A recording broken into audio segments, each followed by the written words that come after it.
आज का हमारा टॉपिक है inverse trigonometric functions. Class 12th में आपने फर्स्ट चैप्टर पढ़ा हुआ है फंक्शंस। तो जिन बच्चों ने फर्स्ट चैप्टर पढ़ा होगा या क्लास फर्स्ट ईयर में फंक्शन पढ़ा होगा तो उन्हें ये पता होगा कि किसी भी फंक्शन f के इनवर्स को हम f इनवर्स f की पावर -1 से रिप्रेजेंट करते हैं। और आपको ये भी पता है कि जो फंक्शन है f is 1 on 2 then f inverse exist. देखिए ध्यान समझिएगा, आपने चैप्टर का नाम पढ़ा इनवर्स ट्रिग्नोमेट्रिक फंक्शन। तो आपको यहां पर तीन चीजें पता है, एक इनवर्स ट्रिग्नोमेट्रिक है और फंक्शन है। तो इनवर्स किसका? फंक्शन का।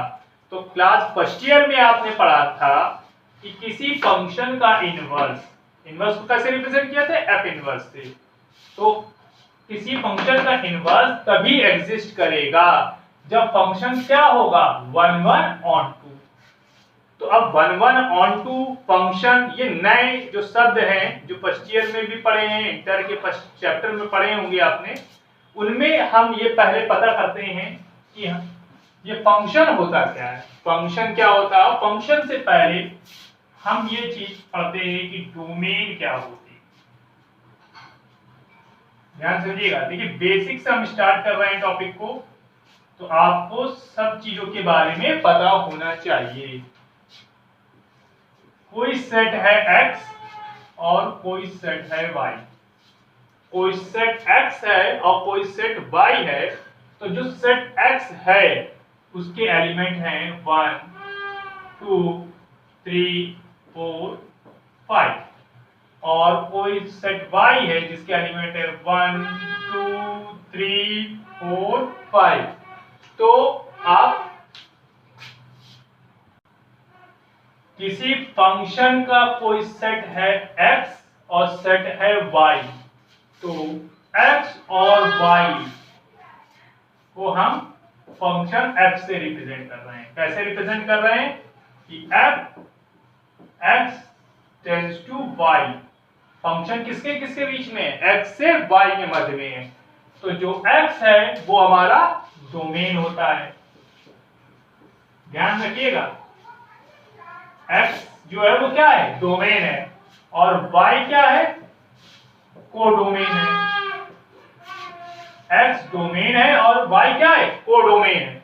और x के जो एलिमेंट है, x के ईच एलिमेंट की y पर एक इमेज बननी चाहिए। x के ईच एलिमेंट की y पर इमेज बननी चाहिए।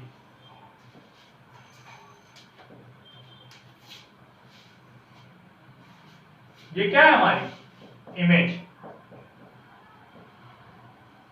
और जिन पर बन रही है उसकी इमेज, ये हमारे क्या हो जाएंगे? रेंज। ध्यान समझिएगा, हम फर्स्ट ईयर का कुछ टॉपिक पढ़ रहे हैं, क्लास 12th में रिलेशन फंक्शन में फंक्शन को कुछ टॉपिक पढ़ रहे हैं, क्योंकि हमारे चैप्टर का नाम है इनवर्स ट्रिग्नोमेट्रिक फंक्शन। तो पहले हमें फंक्शन क्या होते हैं उसका बेसिक थोड़ा सा पढ़ते हैं, उसके बाद हम इनवर्स के बारे में पढ़ेंगे। तो सबसे पहले हमें फंक्शन होता क्या है, तो फंक्शन में जाने के पहले डोमेन कोडोमेन के बारे में समझते हैं। तो हमने क्या पढ़ा कि x एक सेट था, y एक सेट है, उनके बीच में एक फंक्शन यूज कर रहे हैं f। तो जो f है वो x such that tends to y, जिसमें x के जो एलिमेंट हैं वो किसको रिप्रेजेंट कर रहे हैं? डोमेन को। y के एलिमेंट रिप्रेजेंट कर रहे हैं कोडोमेन को। और जो डोमेन के ईच एलिमेंट हैं उनकी इमेज कोडोमेन पर बन रही है। तो वो क्या हमारे हो गए? रेंज। जिस पर बन रही है वो रेंज है, और जिन सभी एलिमेंट की बन रही है इमेज किस पर? कोडोमेन पर। इसलिए ये क्या है? फंक्शन है। तो ध्यान समझिएगा, जब किसी सेट के ईच एलिमेंट की, प्रत्येक अवयव की कोडोमेन पर एक इमेज बनती है, सिंगल इमेज या एक से अधिक इमेज बनती है उससे कोई मतलब नहीं। देखिए यहाँ दो एलिमेंट है, उनकी एक इमेज बन रही है, तो क्या कह रहे हैं, डोमेन के प्रत्येक अवयव की कोडोमेन पर यदि कोई प्रतिबिंब बनता है और डोमेन का कोई एलिमेंट शेष भी नहीं बचता, देखिए कोई एलिमेंट नहीं बचा, शेष भी नहीं बचता है, तो वो हमारा क्या होगा, हमारा फंक्शन होगा। ध्यान से रखिएगा, जब डोमेन के ईच एलिमेंट की कोडोमेन पर इमेज बनती हो और डोमेन का कोई भी अवयव शेष ना रह जाए तो वो हमारा क्या होगा, फंक्शन होगा। ठीक, तो यहां पर ये लिखा है ना f is 1 1 on 2, तो f क्या था, हमारा फंक्शन था। तो फंक्शन में पता चल गया, क्या पता चला कि दो सेट हैं x और y, तो x के प्रत्येक एलिमेंट की, ईच एलिमेंट की कोडोमेन पर इमेज बने और x के कोई भी अवयव ऐसा ना बचे जिसकी कोई इमेज ना बने, सबकी इमेज बननी चाहिए, चाहे एक एलिमेंट की एक इमेज बने, चाहे दो एलिमेंट की एक इमेज बने या तीन एलिमेंट की एक इमेज बने, पर यहां पर कोई भी ऐसा एलिमेंट ना बचे जिसकी इमेज ना बने। अगर सब एलिमेंट की इमेज बन गई है तो वो हमारा एक फंक्शन होगा। अब हमारे पास आता है शब्द 1 1 1 1। ठीक, अब 1 1 से क्या मतलब है, ध्यान समझिएगा, इसके ग्राफ से हम लोग समझते हैं। ये है x और ये है y, ये कोई सेट x है और ये कोई सेट y है। ठीक, इसके एलिमेंट क्या है, 1 2 3 और इसके एलिमेंट है a b c। ठीक, देखिए एक कोई समुच्चय x है और कोई समुच्चय y है, इनके बीच में हम फंक्शन की बात कर रहे हैं, फंक्शन को हम f से रिप्रेजेंट करते हैं। अगर डोमेन के ईच एलिमेंट की कोडोमेन पर एक सिंगल इमेज बने, देखिए यहां भी डी है, डोमेन के ईच एलिमेंट की कोडोमेन पर एक सिंगल इमेज बने,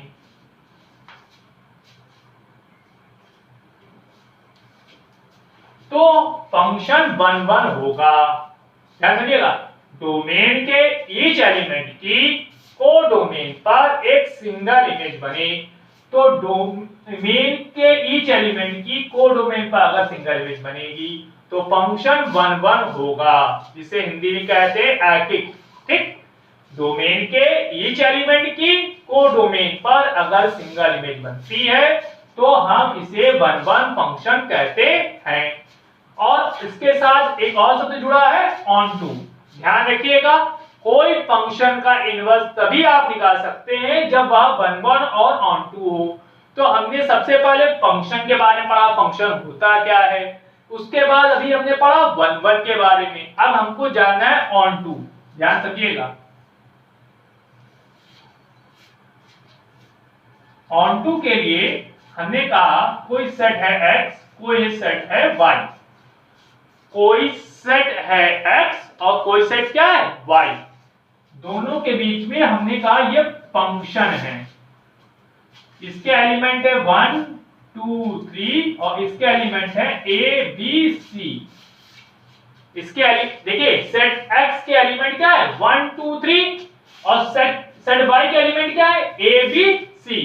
यदि किसी सेट A के ईच एलिमेंट की सेट B के ईच एलिमेंट पर एक सिंगल इमेज बने तो सेट X कौन सा हमारा डोमेन है ये, और सेट Y क्या है कोडोमेन है, और क्या बने इमेज, सिंगल इमेज बने, तो भाई सिंगल इमेज बना दी,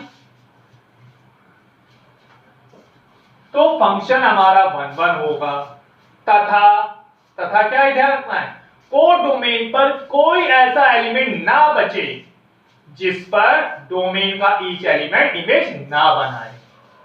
देखिए y है कोडोमेन है, कोडोमेन पर ABC था, डोमेन पर क्या था 1 2 3, तो डोमेन के ईच एलिमेंट की कोडोमेन पर एक सिंगल इमेज बन रही है, और कोडोमेन का कोई भी एलिमेंट ऐसा नहीं है जिस पर डोमेन का एलिमेंट क्या नहीं कर रहा है, इमेज नहीं बना रहा, सभी इमेज बना रहे हैं और सिंगल इमेज बना रहे हैं, तो ये फंक्शन कैसा हो जाएगा ऑन टू।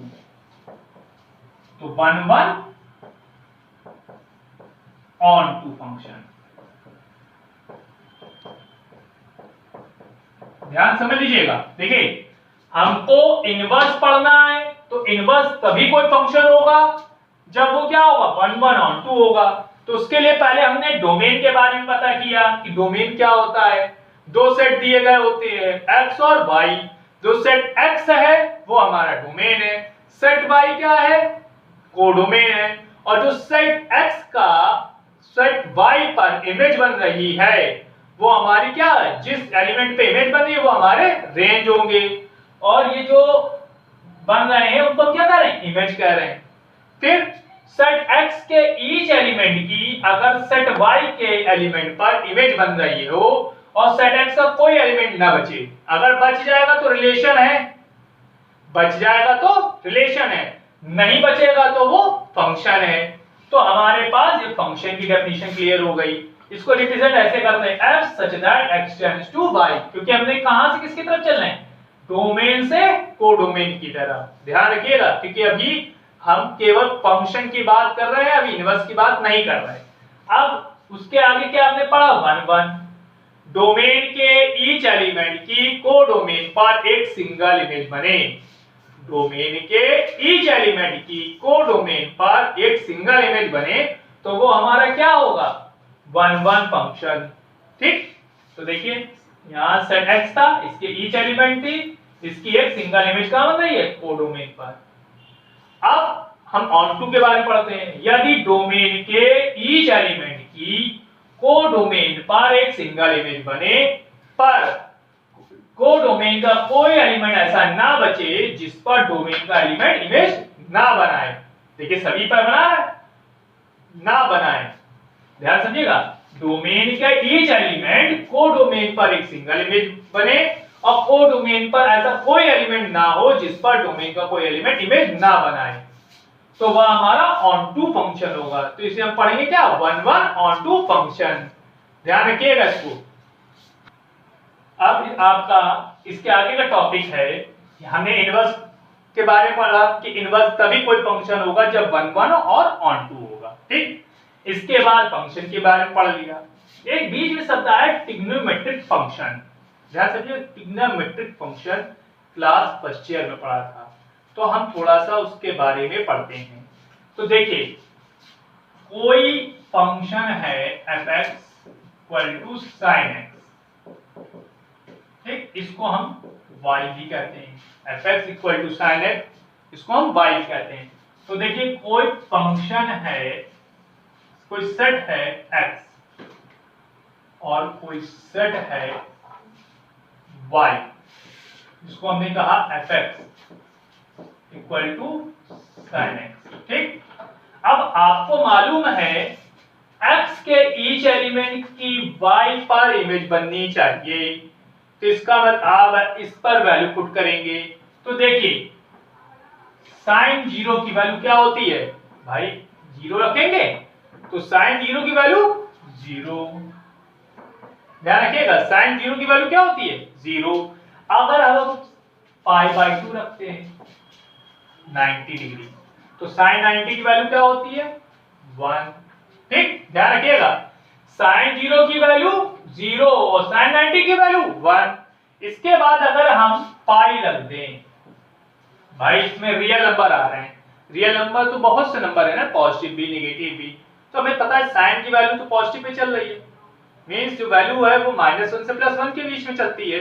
तो हमने वैल्यू रखी 0, तो 0 आ गई, π/2 तो 1 आ गई, पाई रखेंगे देन 0 आ जाएगी, 2 पाई रखेंगे तो भी क्या आ जाएगा, 0 आ जाएगा, आएगा। तो इसका मतलब है 0 की इमेज 0 बनेगी, π/2 की इमेज 1 बनेगी, पाई की इमेज 0 बनेगी, 2 पाई की इमेज भी क्या बनेगी, 0 बनेगी। बनेगी कि नहीं बनेगी? इसका मतलब है कि ये वाला जो ग्राफ है इट इज फंक्शन, तो यह एक फलन है, फलन है, it is function, but it is not 1 1 on 2. So inverse does not exist. ध्यान रखिएगा, रियल बात की बात कर रहा था। हमने कहा डोमेन क्या है x और कोडोमेन क्या है y मींस fx है, ठीक।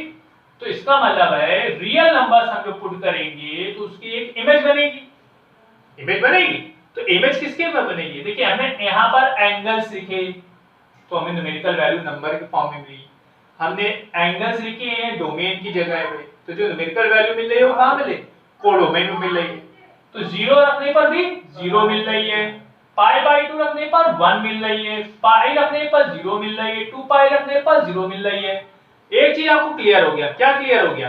कि आपको फंक्शन की सारी क्वालिटीज y sin x में मिल रही है। मिले? देखिए यहाँ पर कोई एलिमेंट ऐसा नहीं है जिसकी इमेज नहीं बन रही। बट क्या है? 1 नहीं है, क्योंकि एक एलिमेंट की कैसी इमेज बननी चाहिए? एक। पर यहाँ पर देखिए 0 π 2π सबकी इमेज कहाँ बन रही है? 0 ही पे बन रही है।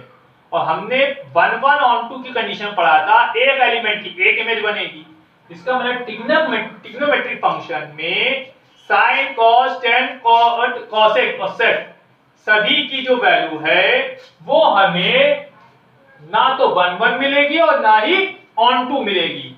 तो ट्रिग्नोमेट्रिक फंक्शन का इनवर्स पॉसिबल नहीं है। अब देखिए जो ट्रिग्नोमेट्रिक फंक्शन आपने क्लास फर्स्ट ईयर में पढ़े हैं उसके डोमेन और रेंज, यहां आपको डोमेन और रेंज के बारे में पता है। तो ये देखिए ये डोमेन है और ये रेंज ट्रिग्नोमेट्रिक फंक्शंस की। तो आपको ये मालूम है रियल नंबर होता है, जो sin x होते हैं उसके डोमेन में जो भी वैल्यू होती है वो क्या होती है? रियल नंबर होती है, और हम उसे रेडियन फॉर्म में लिखते हैं। आपने देखा होगा, आपको इससे पहले वाले टॉपिक में बताया था हमने y sin x का डायग्राम।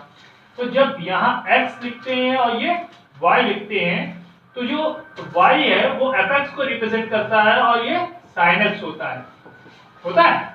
इसमें जो डोमेन है वो मैंने क्या लिखा था? 0 π/2 2π 2π इसमें से लिखा था, और यहाँ पे वैल्यू मिली थी 0 1। तो जब x डोमेन है, डोमेन की जो वैल्यूज हैं वो क्या होंगी? हमारी रियल नंबर। किस फंक्शन में? sin x में। sin x में जो डोमेन है उसकी ईच वैल्यू एक रियल नंबर में होगी, पर जो हमें उसकी इमेज मिलेगी वो -1 से 1 के बीच में मिलेगी। -1 और 1 के बीच मिलेगी, जिसमें -1 और 1 इंक्लूड होगा। -1 और 1 के बीच में हमें क्या? sin x की जो रेंज है और वो -1 और 1 इंक्लूडेड रहेगा। इसको हम ऐसे भी कह सकते हैं, जो y मिलेगा आपको वो क्या होगा? लेस देन इक्वल टू 1 होगा and greater than equal to -1 होगा। दोनों ही इंक्लूडेड होंगे। देखिए यहाँ पर जो ये रियल नंबर है वो हमें किस फॉर्म में होंगे? रेडियन फॉर्म में। इसमें पाई के फॉर्म में कन्वर्ट करते थे। तो देखिए ये रियल वैल्यूज है, तो डोमेन की सारी वैल्यू क्या होंगी? रियल। और जो इनकी रेंज आएगी वो रेंज क्या आएगी? -1 और 1 के बीच में, जिसमें -1 और 1 इंक्लूडेड होगा। उसी तरह cos x के भी जो डोमेन होंगे, ये डोमेन जो होंगे वो क्या होंगे? रियल नंबर में होंगे। देखिए ये जो cos x होता है इसमें ये जो x है वो क्या होगा? डिग्री के फॉर्म में होगा या रेडियन फॉर्म में होगा। तो उसको जब हम पुट करते जाएंगे किसमें? रियल नंबर के फॉर्म में, तो जो हमको ग्राफ मिलेगा या जिस पर भी मैपिंग होगी, जिस पॉइंट पर मैपिंग होगी वो -1 एंड 1 के बीच में होगी, और जिसमें -1 और 1 इंक्लूडेड होगा। -1 और 1 इंक्लूडेड होगा। ध्यान रखिएगा इस चीज को, क्योंकि ये चीजें आपको दिमाग में बैठा के रखनी है कि sin x और cos x उनके जो डोमेन होते हैं वो सब रियल नंबर्स होते हैं, उनको हम रेडियन फॉर्म में लिखते हैं, और जो उनकी इमेज होती है, मैपिंग होती है, वो -1 से 1 के बीच में होती है, जिसमें -1 और 1 इंक्लूडेड होता है। इसीलिए देखिए आपको पास ओपन ब्रैकेट लगाया हुआ है। ठीक, अब आते हैं हम 10x की बात करते हैं। तो 10x की बात जब हम करते हैं तो ध्यान से समझने वाली चीज है कि जो 10x होता है उसमें जो x है वो हमारा क्या होगा, रियल नंबर होगा, बट उसमें से x such that x equal to 2n plus 1 pi by 2। देखिए 1090 की वैल्यू क्या होती है, इंफिनिटी। और आपको पता है डोमेन में हर एक एलिमेंट की इमेज किस पे बन जाएगी, कोडोमेन पर, तभी वह फंक्शन होगा। तो देखिए ध्यान से, अगर हम यहां पर 10 की बात करें, 10x की 10x की बात करें, तो जो पाई बाई 2, भाई यहां लिखा है ना रियल नंबर, तो रियल नंबर में पाई बाई 2 आएगा, 90 डिग्री आएगा कि नहीं आएगा। तो उसकी इमेज क्या इंफिनिटी बनेगी। क्या कोडोमेन में कोई ऐसा एलिमेंट होगा जो इंफिनिटी को रिप्रेजेंट करेगा, नहीं करेगा। और जब नहीं करेगा इसका मतलब है इसका इस पर मैपिंग पॉसिबल नहीं है। जब पॉसिबल नहीं है उस कंडीशन में ये लिखा गया है कि 2n pi plus 1 pi by 2 n belongs to z। z क्या इंटीजर है, तो कोई भी पूर्णांक 0 मान लेते, देखिए 0 रखेंगे तो क्या बचेगा, पाई बाई 2, पाई बाई 2। तो क्या लिखा है, x किसकी वैल्यू है, पाई बाई 2, तो माइनस लगा है, इसका मतलब रियल नंबर होंगी, डोमेन रियल नंबर होंगे, बट किस फॉर्म में नहीं होंगे, 2n pi plus 1 pi by 2। Means यहां पर पाई बाई 2 की टर्म्स में नहीं होंगे, क्योंकि पाई बाई 2 की टर्म्स में वैल्यू क्या मिलती है आपको, इंफिनिटी। तो डोमेन की इमेज कोडोमेन में बनेगी ही नहीं, और जब बनेगी नहीं तो फंक्शन भी नहीं। और हमने पढ़ा हुआ है फंक्शन तभी होगा जब डोमेन के ईच एलिमेंट की कोडोमेन पर इमेज बने। तो हमको यह ध्यान रखना है कि यहां पर जो डोमेन होगा उस डोमेन में पाई बाई 2 टर्म्स का कोई भी वैल्यूज नहीं होंगी, इसीलिए यहां लिखा है। तो इसकी जो इमेज बनेगी किस रेट कहां बनेगी, रियल नंबर।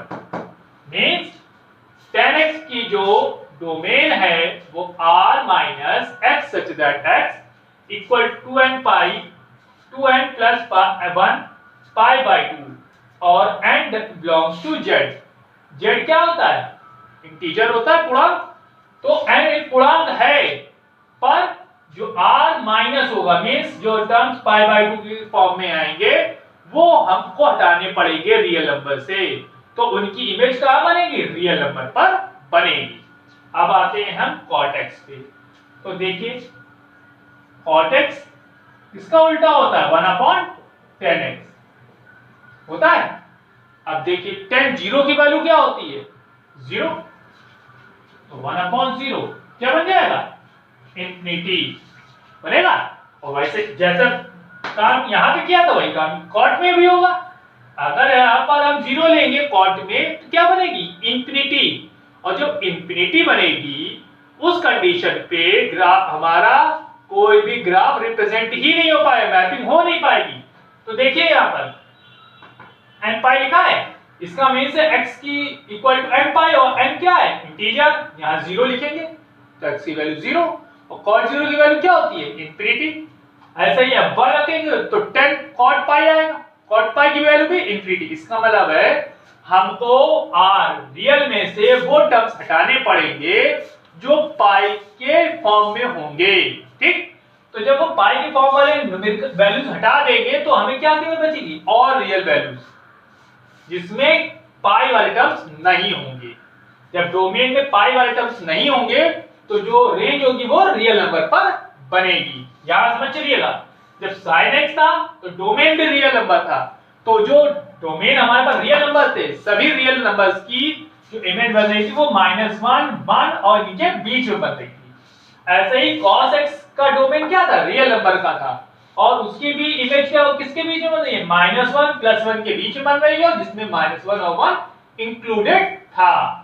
इसके बाद हमने 10x के बारे में पढ़ा। 10x में हमने कहा r minus x such that x equal to 2n plus 1 pi by 2 और n belongs to z। n एक z है, n किसका n का संबंध किससे है, z से, और z क्या होते हैं, पूर्णांक।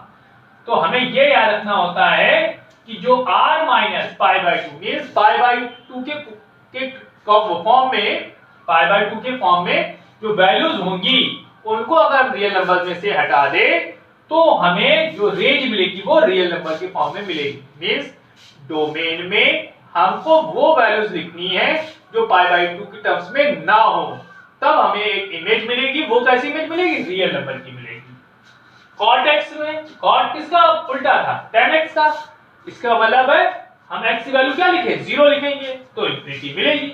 इस अर्थात रियल नंबर में से हम पाई के फैक्टराइजेशन फॉर्म में कोफिशिएंट फॉर्म में जो वैल्यूज हैं उनको अगर हम हटा दें तो हमें इसके डोमेन की जो रेंज मिलेगी वो रियल नंबर की मिलेगी।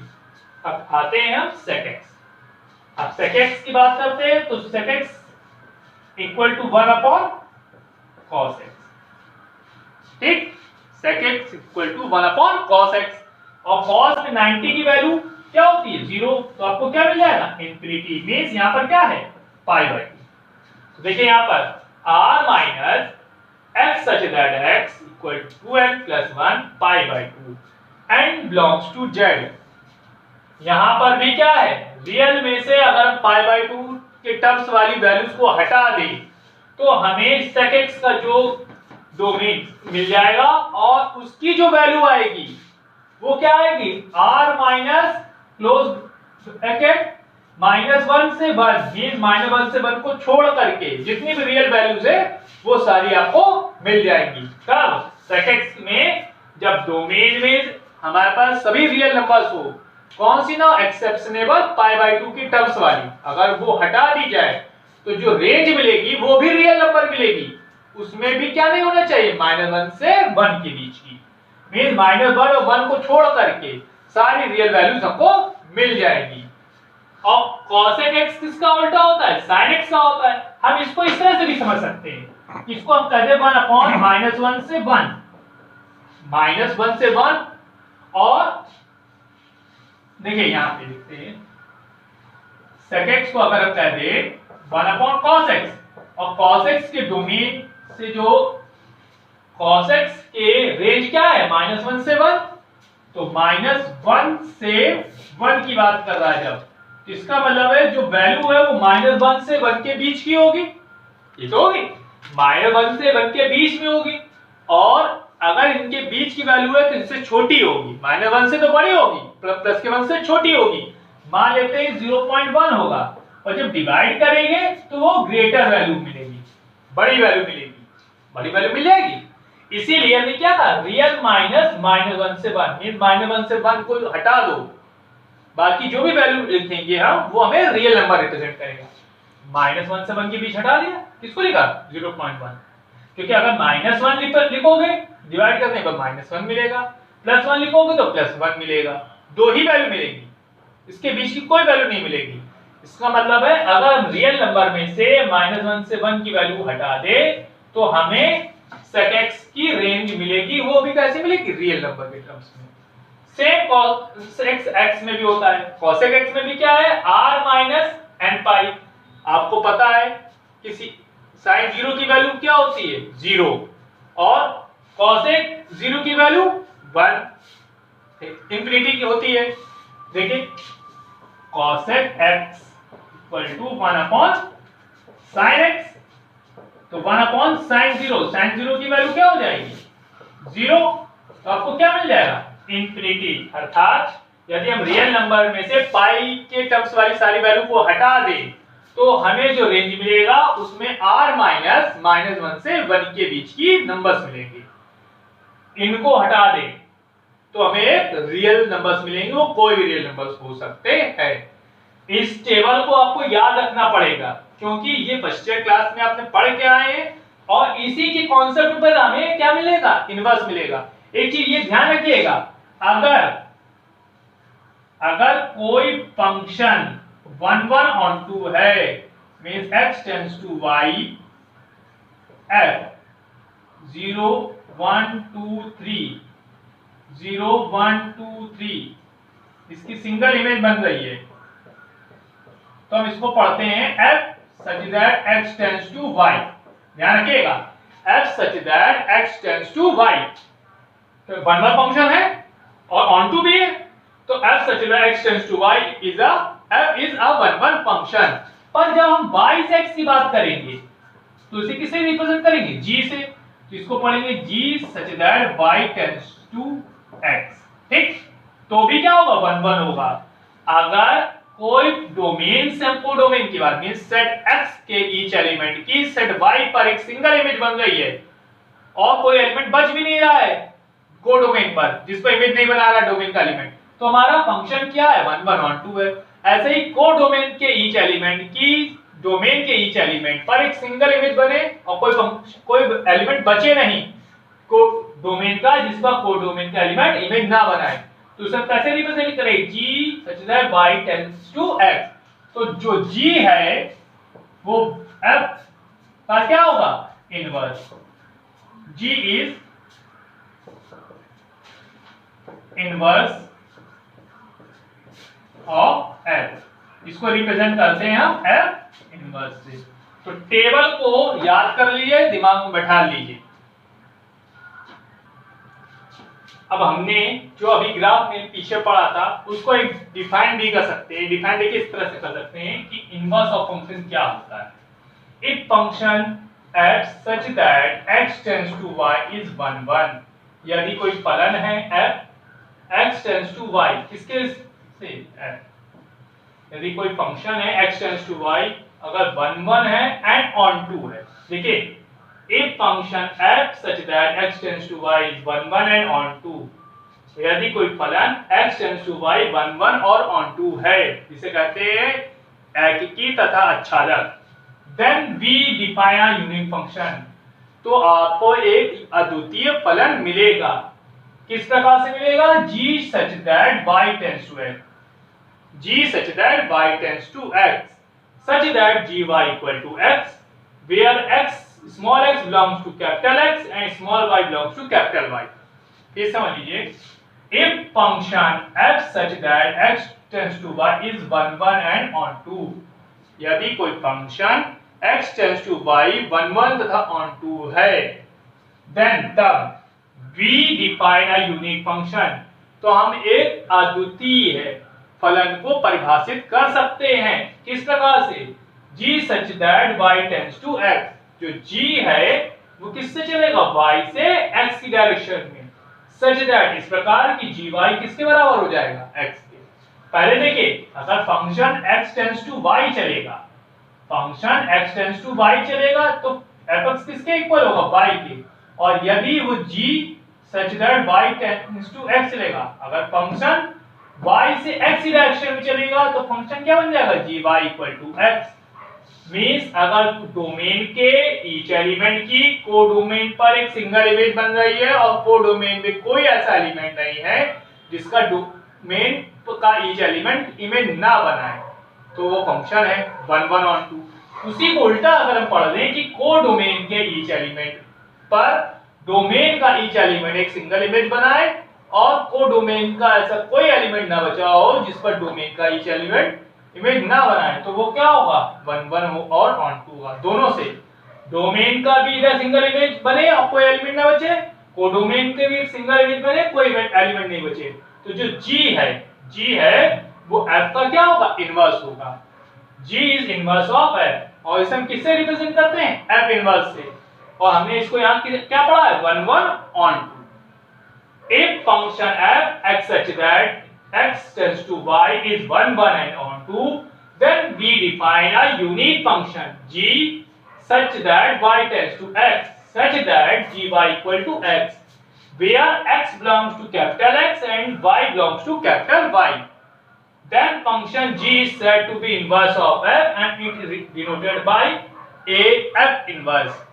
अब फिर एक लाइन समझ लीजिएगा, यदि f such that x tends to y एक फलन है जो कि 1 1 तथा on 2 है, जिसे कहते हैं एकीकी तथा आच्छादक, तब हम परिभाषित कर सकते हैं एक अद्वितीय फलन g such that y tends to x को इस प्रकार से कि gy किसके बराबर हो जाएगा, x से, जो स्मॉल x है वो पहले वाले सेट को रिप्रेजेंट से बिलोंग करेगा और जो स्मॉल y है वो कैपिटल Y वाले सेट से बिलोंग करेगा।